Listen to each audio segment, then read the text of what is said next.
All right, welcome back to Black Mother Talk. I am the complete wreck. I am Jazz the Gemini. And we were really excited because we have another special guest. You know, we love guests, okay? So we like to chop it up with other people besides each other. Yes, we do. So we have Audrey Renee, Mrs. Dear Single Mommy. So you already know we about to have some good conversation just off of that, right? We is really about to get into it because we have so much to cover. So let's just jump right in. We are so happy to have you. Thank you. And, you know, I just want to go ahead and start off and just talk about, like, what is Dear Single Mommy? What is that about? So Dear Single Mommy started as my personal outlet. I was reaching out to a mom who was going through something similar like me. And it was me venting in a safe way, and then encouraging another mother. So it started on Facebook. It was my Facebook status. So you know how everybody get on Facebook and we like to vent, but I didn't want to ruin the witness of God. So I knew that there was something that I was angry about and I was frustrated about, and I would share that. But then I will always end in being encouraged because this is not the end. This will soon pass. And so it started off there. And then I created a website and I ended up blogging, and the stories just kept, pouring out on tips and things that I could give moms. And then it just shifted over to then kind of in a way life coaching, helping moms start businesses and extra income, and just being an inspiration to them to know that being a single mom doesn't mean the end all be all. Like, you don't have to stop your dreams in order to, to fulfill the mommy role only. Like, that's your life. And I wanted to break the statistics of that. And so, and more importantly, I wanted to make it a point to forgive and heal. And so that's what Dear Single Mommy has wrapped up and became over time. So that was deep. That was a lot to unpack really quick. So, you said a couple key words, forgiveness and healing. You said, it started as a place for you to vent. Safely. Exactly, which is similar to this. This is our safe space where we like to vent and things like this. And a lot of times I think us as moms, and specifically Black mothers, we get this stereotype that all we do is vent, all we do is complain about motherhood, Yeah. So tell me your take on that, and then just what did you have to forgive? What did you have to heal? So I was in a relationship, of course, and I moved with this gentleman. We were engaged to be married. We were in a relationship. After a while, that person had basically told a lie, and it changed the trajectory of everything. So after, it was funny was I still held on to the illusion of us still being together. But I was living at that time in Texas. I found out I was pregnant. And then after I had my baby, that's when everything was revealed to me about this relationship and how it was over. It was like it took the blinders off my eyes completely because I was still holding on to the image of a family. And then when I found out about the cheating and found out that this person, they basically were living a whole nother life. I had so many different emotions, so many different feelings. And I had to forgive that person, even when they didn't allow me to know that they were ready to move on. Everybody has free will, right? And I realized that person's free will, despite the miscommunication that was never given to me, that person had free will. And at any time, we were not married. So at any time he could just get up and leave, right? But the cheating, the cheating that occurred was what really hurt me the most. So as I started dissecting this thing, because eventually the emotions, if you're not careful, they'll impact you so much that they'll blind you. So me being angry, me being resentful, me just wanting to get back at him. Like I did those things. I'm a human being. I had thoughts, but I thought about it and I said, well, if I do that, what will it cost me in the end? What would it really cost me? My time? Would it cost me, my life? What will it cost me at the end? And then I had this little human now, this baby girl. And I had to think about her too. And my actions now were going to not just be my own and impact me, but they were going to impact her. So as I began to walk through my emotions and allowed them to happen, I allowed myself to be angry. I allowed myself and gave myself permission to feel the emotion. But then I would get back up and I would tell myself, okay, but I can't stay here. I have to move on. There has to be something better. Because staying there is comfortable. It is. It's comfortable.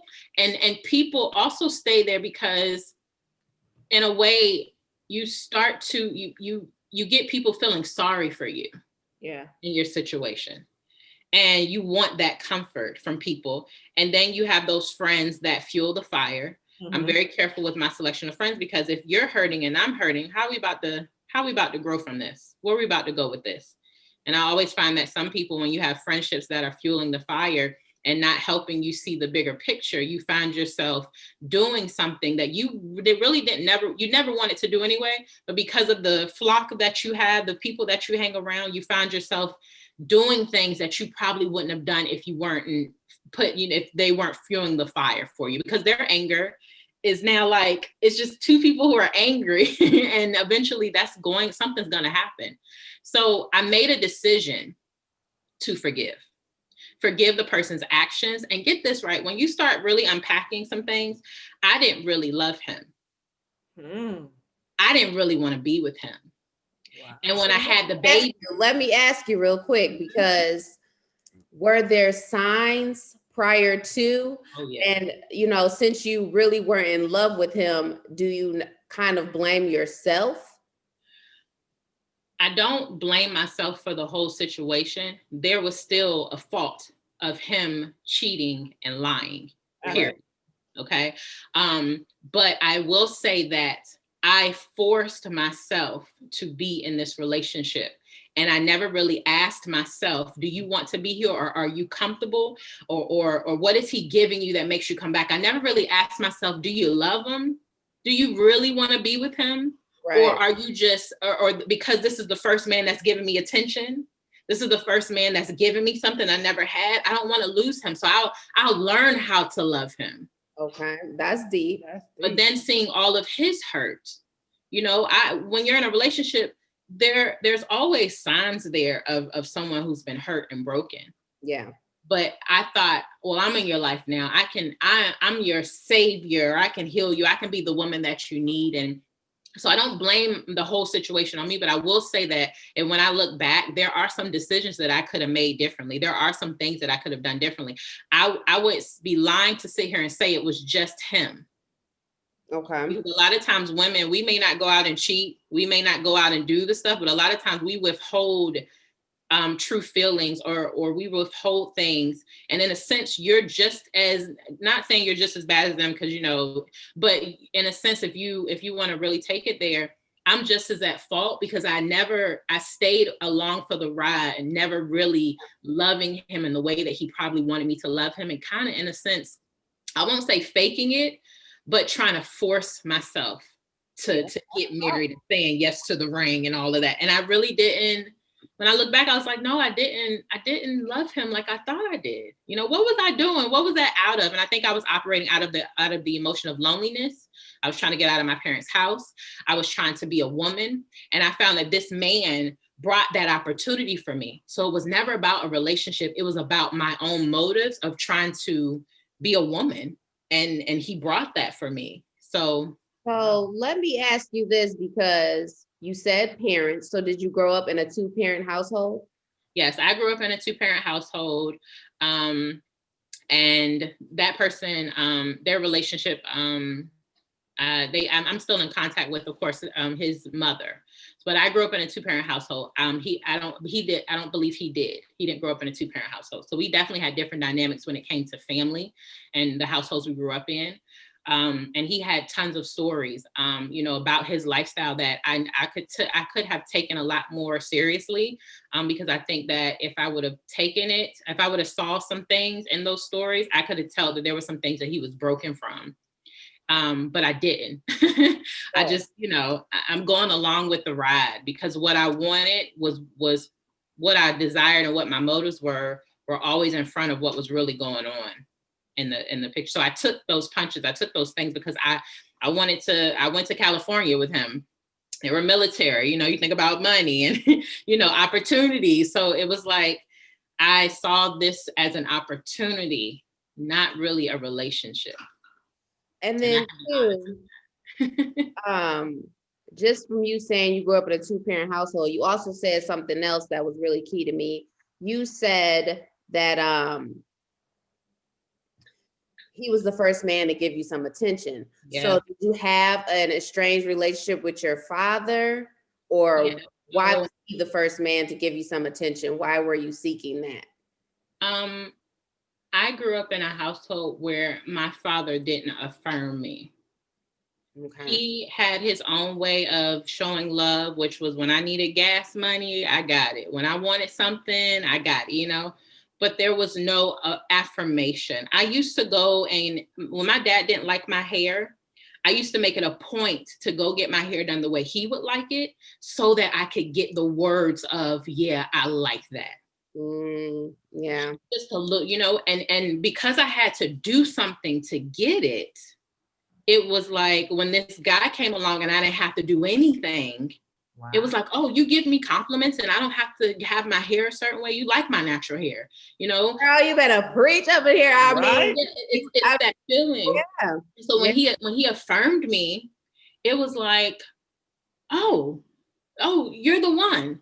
Because I don't have to work for your affection. I don't have to work for I can look how I look, and you love this. Mm-hmm. And I think that was the moment that it was like, I want to be around you more because you're filling me up on this affirmation. You're filling me up on the things that my father did not give me when I was younger. When I wore my natural hair, now I wear braids. My father still, to this day, he probably doesn't care about my hair. But as a grown woman now and being confident and going through that healing process, I don't care. This is my hair. Right. Yeah. And now I can say that to you and know that it's not the fact that you don't love me, but you can't distinguish how to love me without having to say something about what you don't like or what you feel like I should look like in order for you to say those affirmation words to me. But I don't need them anymore. So yeah, that's what led me to that relationship, in all honesty. That's powerful. So something that you and her do have in common is, so she's a single mom. You were raised by a single mom. You had a father.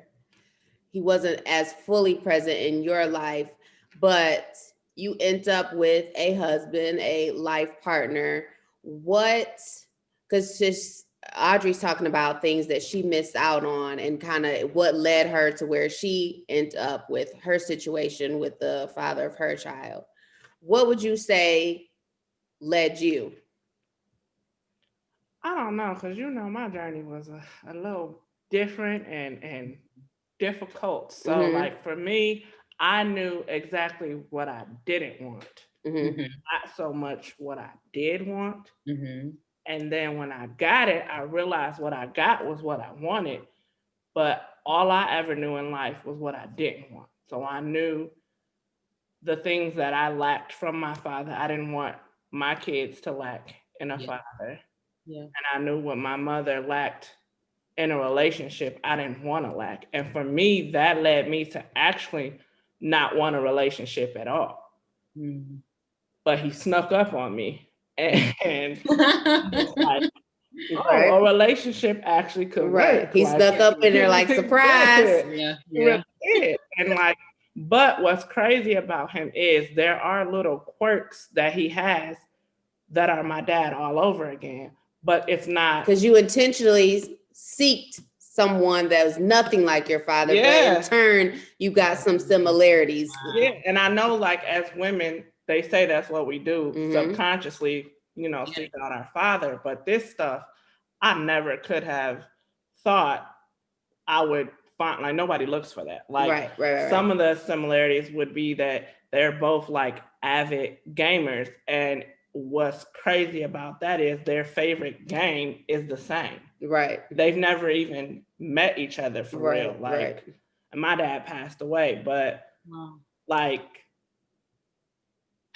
what you said was powerful for me, because I guess like I didn't get the affirmations from my dad either, but because I come from a family full of women, I got it. I just didn't get it from a man. So I was one of those women who, you know, with the she didn't need no nasty man. attitude, She didn't need no man, didn't want no man. You can't do nothing for me that I can't do for myself. Yeah. You know, and it got old. Right. Eventually. But this is getting into a little bit something else, but this is always interesting to me because, okay, I grew up with 2-parent household. My daddy is the bomb.com. Yes, he is. I can't really say nothing bad about my dad as a daddy. And I wouldn't let you. He just bomb.com. But I'm very passionate about fathers because of this reason. So with you guys talking about your fathers and things like that, do you believe that when girls don't have present fathers in their lives, that it's going to ultimately lead to issues in relationships? Because now you're a single mother. Is her father now present in her life? No, he is not. So do you feel that his lack of presence is going to cause issues for your daughter as she gets older and starts developing relationships? So I have a best friend, and she didn't have the best relationship with her father. However, the woman she became would never tell you that, because I've seen her standards. I've seen her demand of men something, and I've seen her choose men very wisely. And if she made a decision, she knew that she made it because she wanted to do it. But her relationship with her father never changed the confidence of her. I do believe that because I've opened the door for conversation, and she's my child's godmother as well, I've put things in place for my daughter so that she can have the opportunity to not be that, to not use the fact that her relationship or lack thereof with her father was going to conclude how she would be as a woman. And as a person who has a relationship with God, I leave room for counseling. I leave room for the conversation. It was at 2 years old, my daughter went to counseling to understand that her dad is not here, to know that that's not a real dynamic of what a family should be.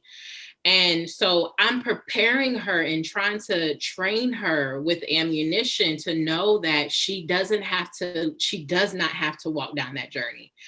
And I think that to me gives me a sense of joy, because I meet other women and they don't have that.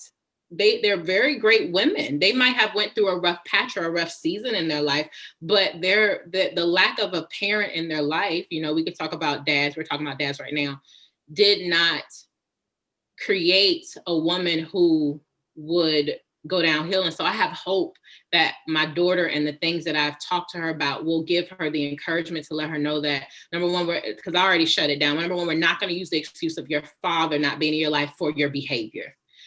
We're not going to do that. Okay.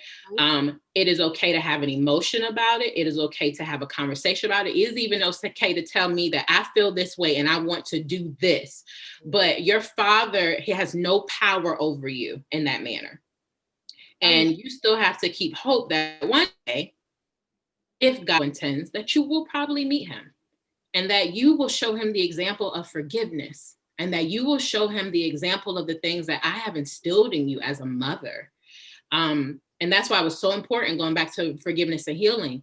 If I didn't do that, I don't know if my daughter would have had be equipped to handle society, the woman who are hurt and broken by the lack of a man. Now, don't get me wrong. It's still what it is. It's going to hurt you. You have every right to feel the way you feel, but I never want her actions and her worth to be defined by a person who made a choice. Girl, let that not for anything that you've done, who made a choice to not be in your life.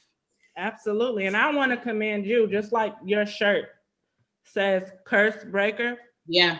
And Curse what people broken. don't understand is that it doesn't have to be your curse that you're breaking. And that's what I commend you for, because you said you are putting things in place for your daughter not to use the lack of a father to dictate the woman she is or the mate she chooses. Yes. And that matters. Yeah. So I give you kudos for that, because we don't do it enough. And we, as Black mothers, as Black women, that healing and forgiving is necessary, because when you become bitter, you stunt your daughter's growth or your son's growth in being better than what they lacked. Yes.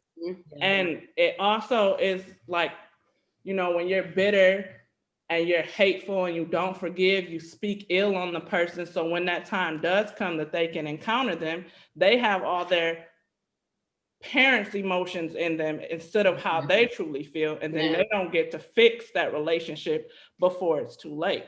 Yeah. Let me ask you too, because this is a good point that you're bringing up, is when they do meet them or encounter them, we want to allow space for them to come back, right? Yeah. If they choose to, right? That's part of the forgiveness and healing. Right. Even in this situation, because not all the time do I feel that just because you've forgiven somebody, you have to allow them back in your space. That's true. But because it's your child, you know, you'd be willing to, as a mother, let them come back in their lives. But how many times? Because you see, they come in, they pop out.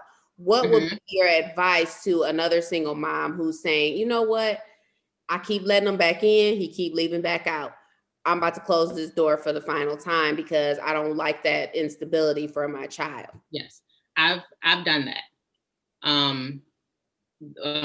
He had popped in and I allowed it, and it was going for a while, and then it interrupted, and it shifted my daughter's emotions to it shifted so much, and it drained me because I had to support my daughter while I was going through my healing. And that drained me because I couldn't go back and be mad again. I'm sorry, y'all, I'm getting emotional. I couldn't go back and be mad again because I had to walk her through this, right? Because it's like, for the first time, it's like, oh my God, my dad, it's like having something and reaching it and trying to touch it, and then it disappears again. Right. Like, what the world? So as a mother, as a protector, I had a conversation. I said, listen, I'm so open for you coming in, but what you will not do is come in and out as you please and not respect the emotions of my child or our child. Sorry, it's our child, and not respect her emotions and not be here when you destroy her and then put it on me to have to pick her back up and get her back where I had her before you came in. And lots of prayer, right? But boundaries. And if that was the point where that person made a decision to say, okay, well, I don't want to do it anymore, and you blame me for it for whatever reason, I'm fine with that. I'll take the blow for that. Yeah. My daughter knows everything, every conversation that we've had. And so for me, I had to set a boundary there. Now, he could have took that as, oh, she just don't want me to be in her life. That has nothing to do with me.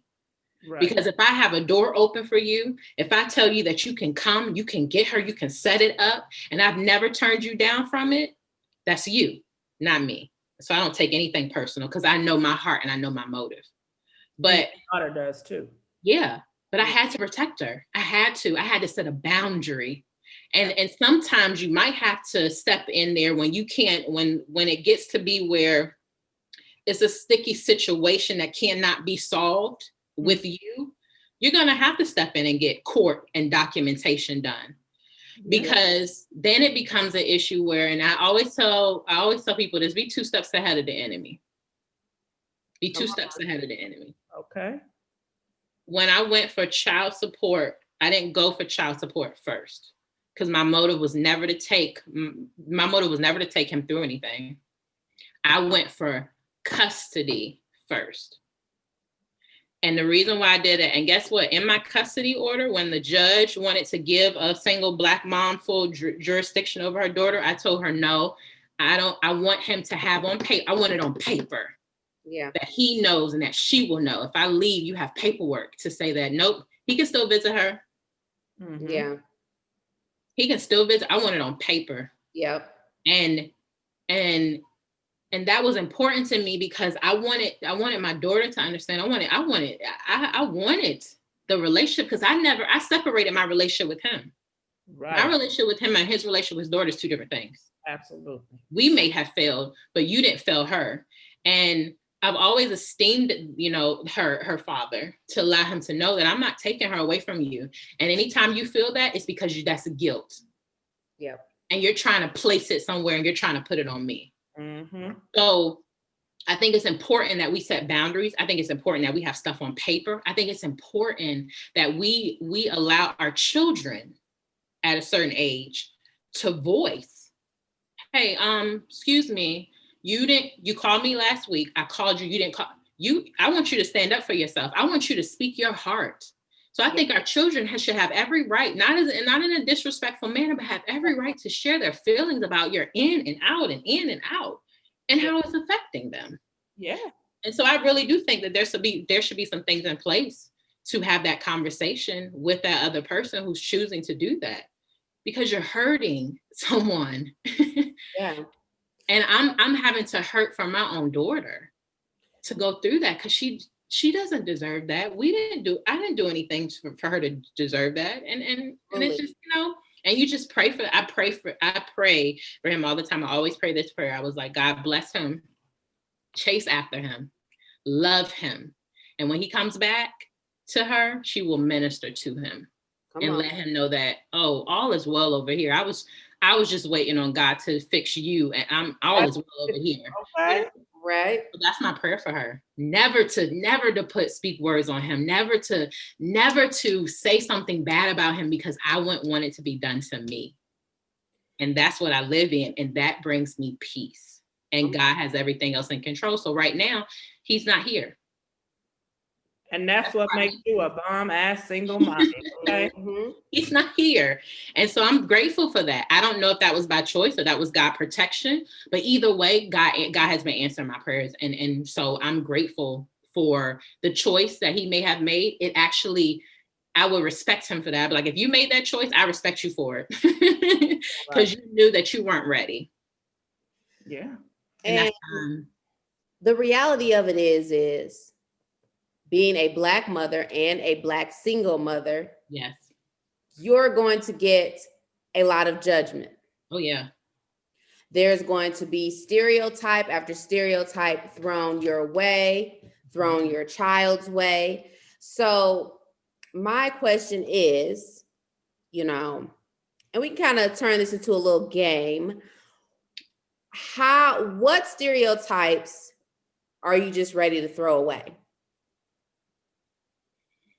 Let me know. So what stereotypes just absolutely have to go, that you're tired of hearing, that you're just like, you know what, enough is enough with this one.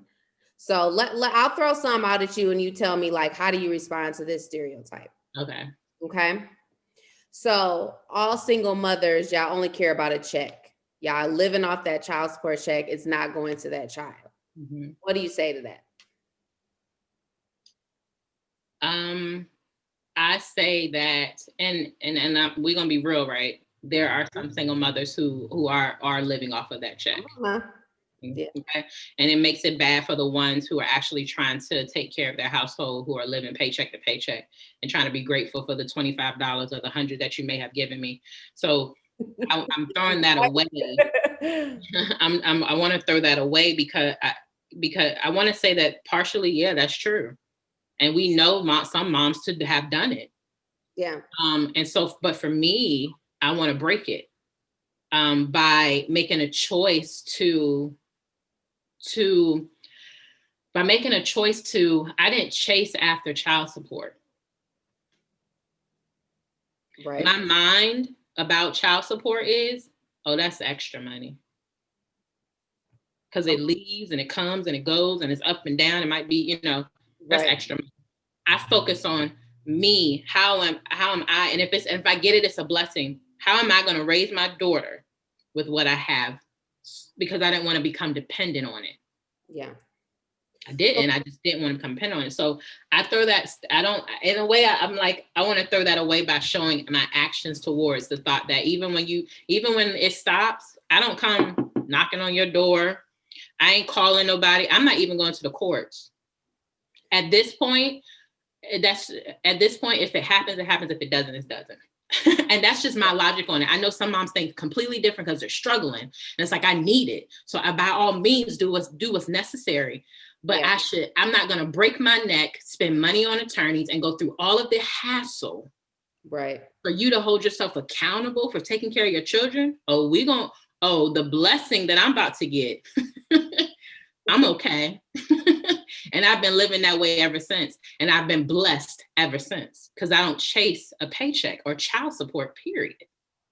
And let me ask you too. So do you feel that, and you can answer this too, and I'll answer too, but do you feel that a man that has made it clear that they don't want to be part of the child's life, that they should still have to pay child support? If they're like, I don't want to be part of this child's life.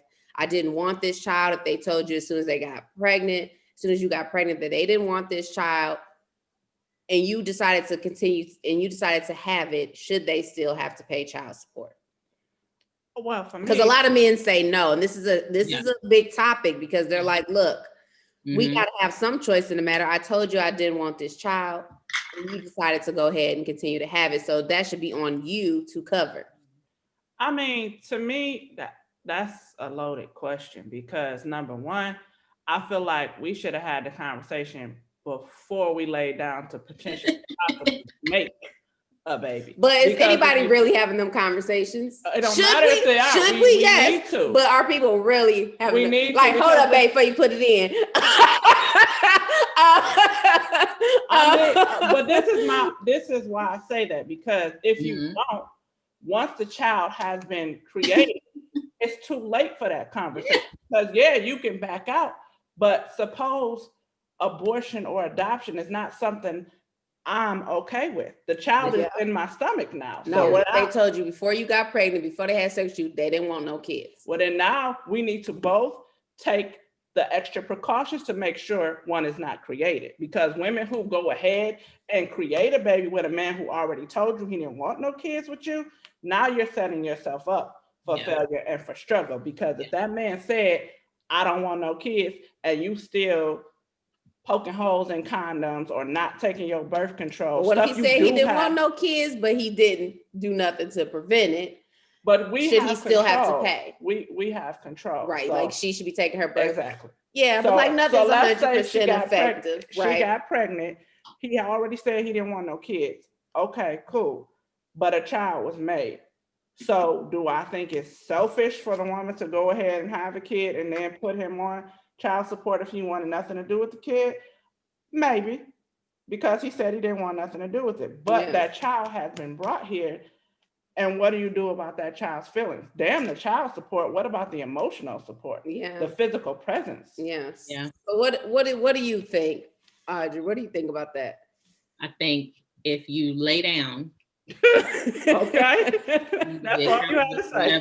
Whatever the after effects and the circumstances bring.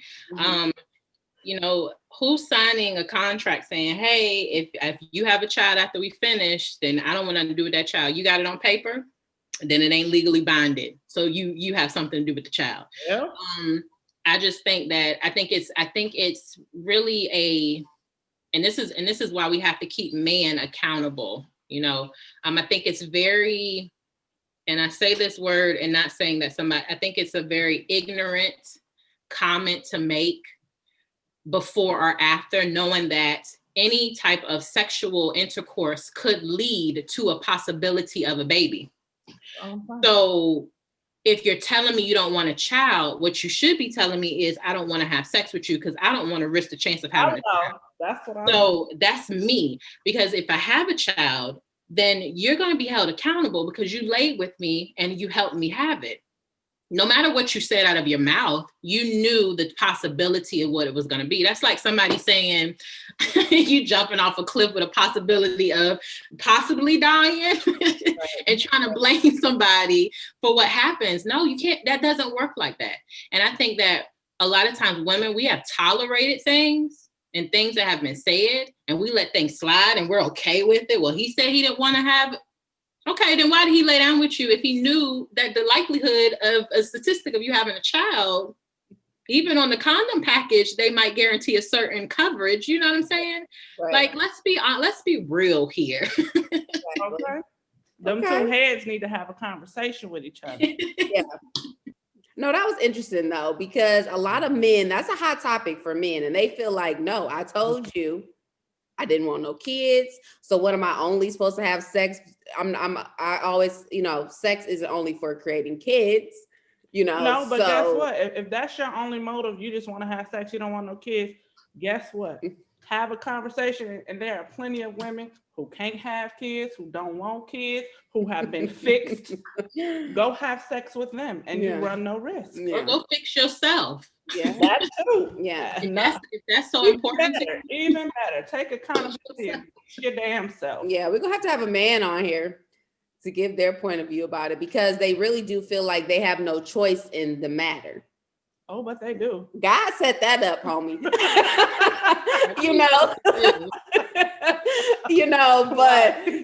take care of you. Well, we didn't make it that way.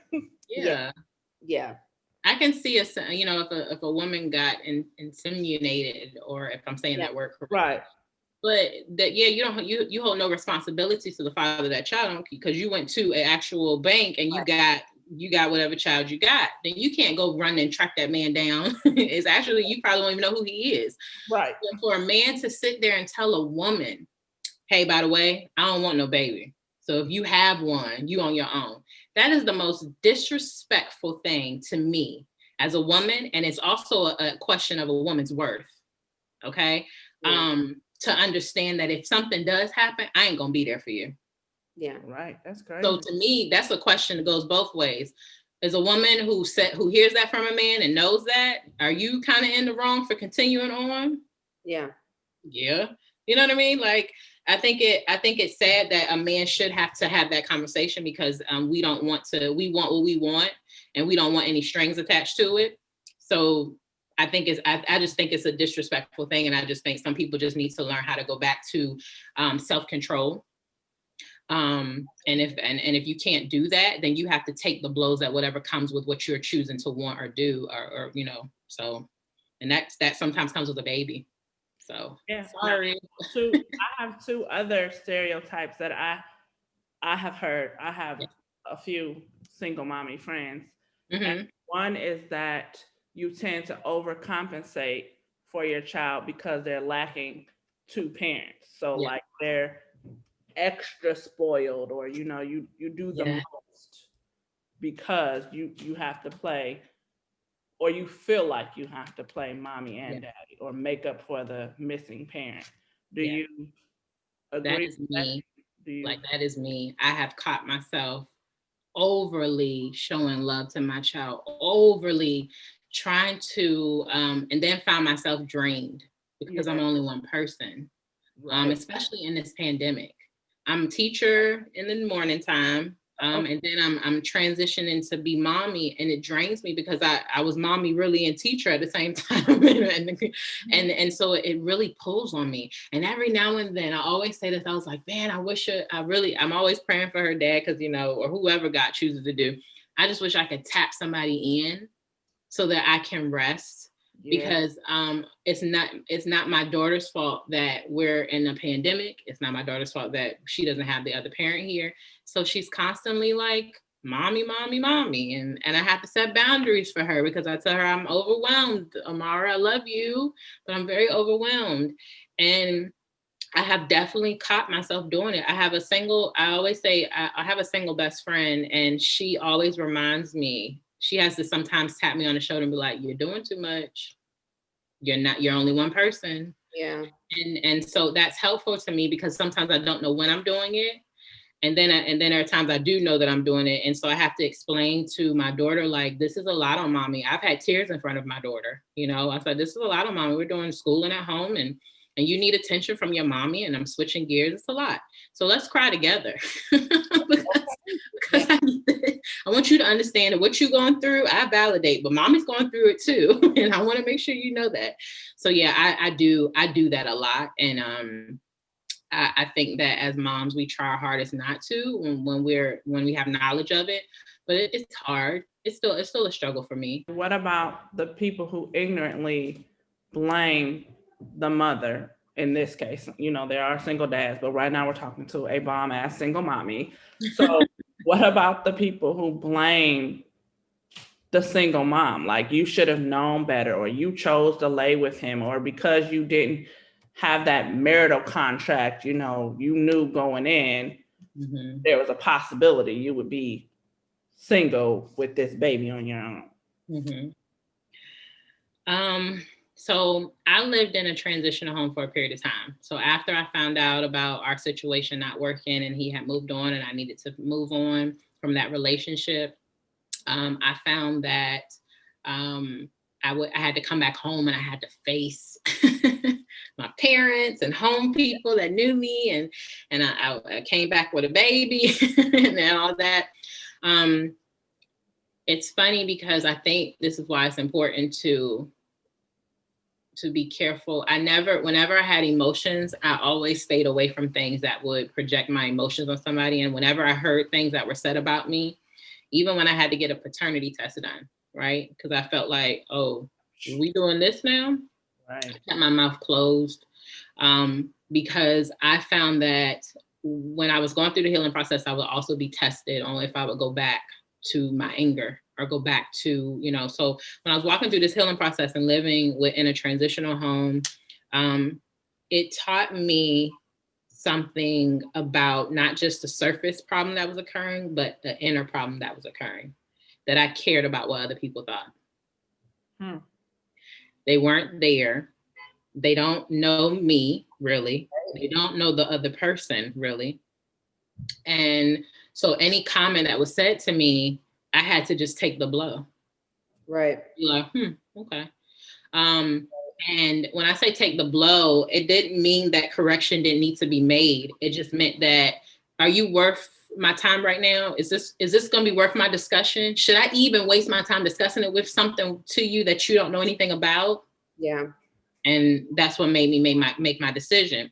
I read this book called 4 Agreements, and I thought about this. When a person can so much reflect on my life and not know about it, it's because you're living in your own stuff. And so you choosing to come over here to my life to try to see what you can dig up or what you can say, but really it's a reflection of you. And it's probably a reflection of how well I'm handling in this, that I shouldn't be handling it so well. So you got to say something. Come on now. Yeah. So that I won't ruin this witness that I'm about to do for you in your life and show you what I'm about to do. Okay. I'm going to be quiet and you're going to watch. I've always been about watch me. I don't say anything. Watch me. I don't have anything to hide. Watch me. And I think any comment that was said, now you're a customer. Now you're a supporter. Right. Now you love Dear Single Mommy. Right. Come on now. Don't just watch her. Don't just watch her. Follow her. Okay. Follow her. Support her. She is at Dear Single Mommy. Okay. Like, if you didn't just get your whole life and get you a word right now, we don't have nothing else for you. Like, she just drops mic. You know what I mean? Right. And so if you ever had anything judgmental to say about a single mom or anything, after watching this, like, shut the fuck up. Right? Zip it. So make sure y'all follow her at Dear Single Mommy. Yes. We definitely want to have you back on the show. And what I really would love to do is to do like a panel of single moms and just get different perspectives, ones that are co-parenting, and just get different perspectives. And, how is it as a, Black single mother and how white single mothers are looked at. So I would just love to have you come back and be part of that panel. Yes. But we really enjoyed this conversation. Absolutely. Make sure you follow her. Sis, can we get that shirt? Where can we get the shirt? Right. Yeah, these shirts are actually $10 right now. I'm going to order mine as soon as this is over. We're getting it from you. Shirt is on my website. It's cursebrokencollection.com, cursebrokencollection.com. And the red and blue shirts will be on sale for $10 until they basically sell me out of them. But this came from exactly what we were talking about. God gave it to me way back in November. And I remember people talk about we're breaking generational curses, but a lot of times I think people take that word and we don't understand that you don't really have the full out power to do that, because we're built with emotions, right? I knew that this journey and what you all are hearing is strictly God. Like, this is God showing you what he did inside of me. And because he went on the cross to break every curse, it's already done. And when I accepted healing and I said yes to forgiveness, no matter what that looked like or what the hurt came with it, it was as if God he was reminding me that I took all of that on the cross. So when you come back from this, I'm about to have you're going to look different. You're going to talk different, and you're going to minister to other people. And so, so this is what this is. This is saying, not my daughter, not my family to come, but God already did it. So all I got to do is walk in it. All I got to do is walk in forgiveness. All I got to do is walk in this healing journey. And because you already did it, he already knew that I was going to be here with you all the way 4 years ago, when I was living, almost about to attempt suicide and trying to live in my car because I didn't have anywhere to go. Baby. That tells you that he already broke the curse. And so because of that, I want this to be a mandate over in our households and over our family, that God already did it. He just waiting for you to walk in it. And with that comes the forgiveness, the healing, and the surrenderance to God. Girl, I'm about to jump up out this chair. Right?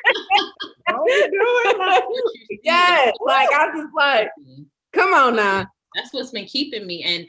And to know that, and I want to leave off with this really quickly. Every single mom's story is different. So there will be some people that will be impacted by me, but guess what? You too have a story. And so somebody may disregard what I'm saying because my story looks different from them. They were co-parents. They were in an abusive relationship. So what I may have walked through is like, girl, that's nothing. But for me, it's like, well, if that was nothing, tell your story. And walk through what you want to walk through so you can go and help somebody else. If you know what I'm saying? So I'm truly a believer of moms, and I support this wholeheartedly, what you all are doing. Share your story. Do you know that if you walked out of it without, if you walked out of it strong, why wouldn't you want to share that with somebody?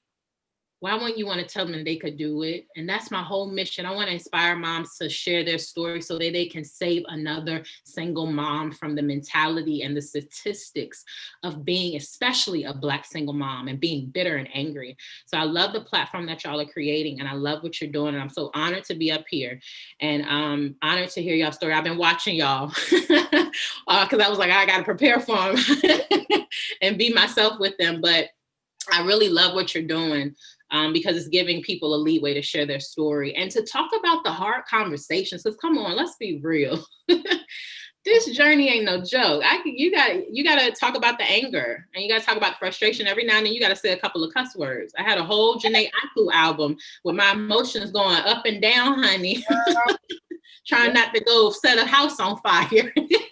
That's real, right? That was me back then. Nobody understands us like our sisters, right? Yeah. Like, that's why it's so important for us Black mothers to come together, to support each other, to share, to talk, because I get you. I get you, sis. I understand. I'm not judging you. How can I help you? How can I give you a platform? How can I support you? Because we all the same. We're all going through the same things. We are in this fight together. And I don't care who feels like, oh, well, Black women just bitter and angry. Call us whatever, but we got each other, okay? And we are doing some powerful things on this earth. Yeah. Okay. Yeah. Yes. So it's like I'm really glad that we are able to do this and have this platform, and we are so grateful to have you come on. So once again, y'all make sure y'all follow at Dear Single Mommy. She is mom.com. She is. So and let's all go buy those shirts. Oh yeah, we get those shirts. So we'll be wearing mine. Curse is broken already in Jesus' name. Yes. Okay. Hallelujah. Okay. Yeah. All right. So we'll be back next week, everybody. Yes. And that's it. Oh, you know what? Make sure y'all follow us too. I mean, at Black Mother Talk, follow us on all social media platforms. We out here. All right. And we will see you guys next week. We got to go be mommy. Yeah.